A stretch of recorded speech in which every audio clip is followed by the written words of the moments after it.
My very last question is, I know that at the time you spoke a while ago and you weren't happy about the decision of Rigo being advised to go up and face Lomachenko because, weight class is for a reason.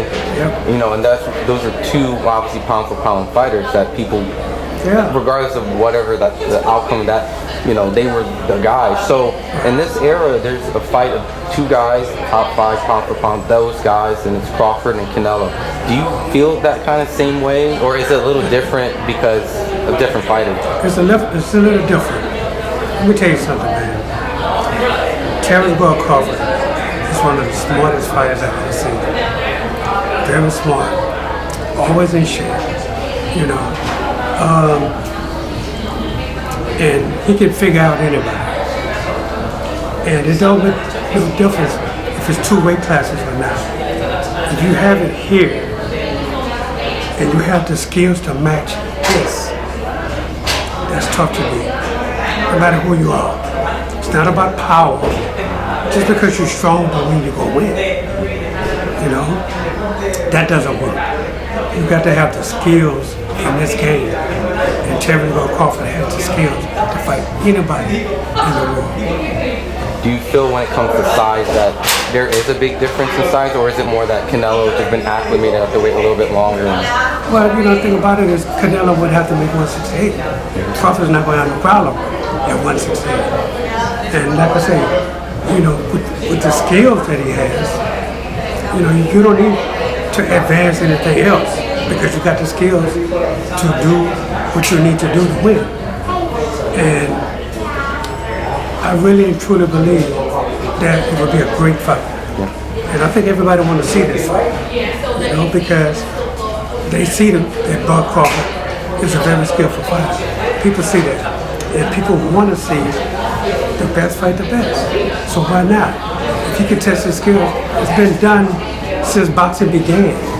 With smaller guys going up, to fight light heavyweight, whatever. Look at Roy Jones. He went up and won the heavyweight championship of the world. So when you look at that, people didn't give him a chance to do that. But his skills was something that won it for him.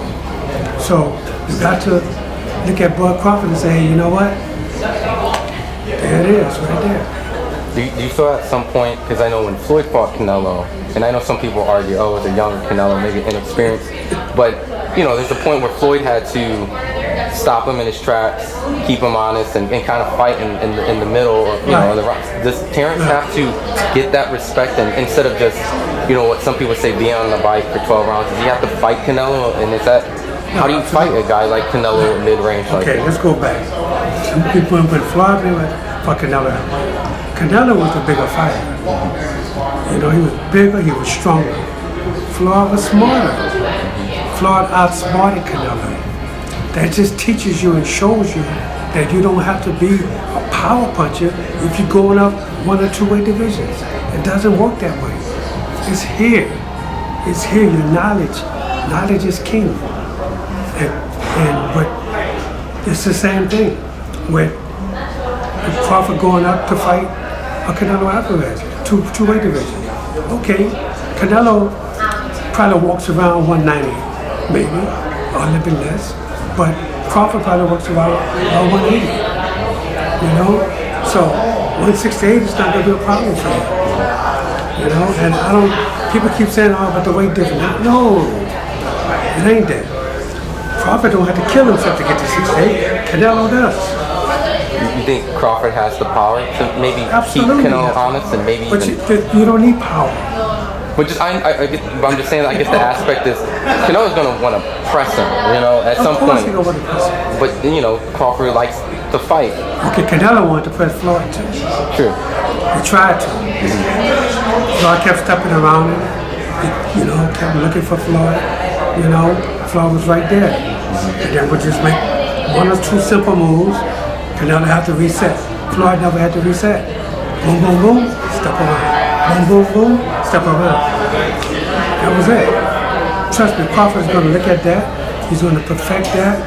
And that's why I gave him a great shot. My last question on the whole thing before I let you go is that, he's a guy that likes to exchange sometimes when a shot kind of hits him. He has that get back, right?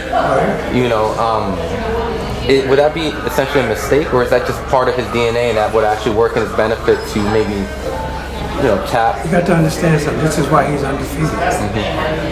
Nobody's been able to figure it out. So yeah, you want to get it back. Of course you do.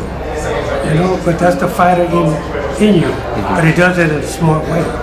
You can't just be macho. It's not about being macho. It's about being smart.